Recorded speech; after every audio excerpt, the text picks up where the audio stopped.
What's up guys? Yudong Place nagbabalik para sa ating panibagong content. Yung content natin ngayon guys, pag-uusapan natin kung alin ba yung magandang buuin. Yung Tier 4 bracelet ba or yung Earth Spirit Treasure. Kumbaga, i-explain ko sa inyo kung bakit mas pinili kong mag-craft ng Earth Spirit Treasure para sa Legend Grippers ko kaysa mag Tier 4 bracelet. Kaya bago natin simulan, kung di ka pa nakasubscribe, click mo na yung subscribe at like button para lagi kang updated sa mga susunod nating content. Kaya tara, simulan na natin. Okay, sa mga di nakakaalam guys, yung Earth Spirit Treasure, pag kinraft mo to, magbibigay ito ng 30% bash attack at 30% bash reduct. Yung reason ko nga pala guys, kung ba't di ako magti-tier 4, kasi yung bracelet ko ngayon is Tier 1 plus 7 na may 66% na bash attack. Tapos kung i-compare naman natin to sa Tier 4 na plus 7 guys, magbibigay ito ng 86% na bash attack at saka around 100 ata yung increase ng spell def mo. Tapos mana na din, and obviously yung spell attack di naman yun magagamit ng warrior.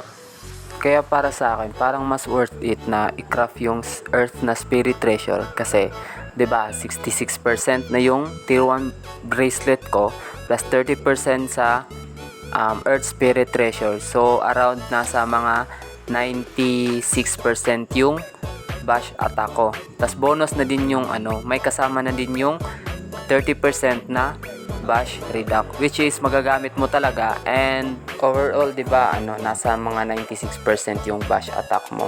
Kung di ako nagkakamali, yung bracelet na legend na Tier 1 plus 6, yung ibibigay ata yun nasa 101% bash attack tsaka bash reduct. Kaya for me, mas parang mas maganda talaga kung uunahin yung Earth na Spirit Treasure kaysa mag Tier 4 ng bracelet. Mas madaming mats lang talaga yung ire-required ng pag-craft doon sa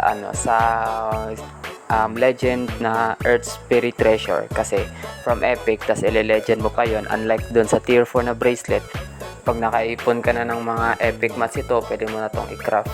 Pero para sa akin kasi mas malaki kasi yung impact ng Earth Spirit Treasure, especially nagbibigay yun ng 30% bash reduct. Mostly sa mga character kasi guys is kadalasan naka bash attack type. And sa mga di nakakaalam guys, yung Earth Spirit Treasure guys is exclusive lang yun sa mga leg pet na na Earth yung type. Hopefully natulungan kita sa video na to guys, and kung gusto mo ng ganito content, hit mo lang yung subscribe at like yung video. And maraming salamat sa nanonood, and see you sa next content natin guys. Bye bye.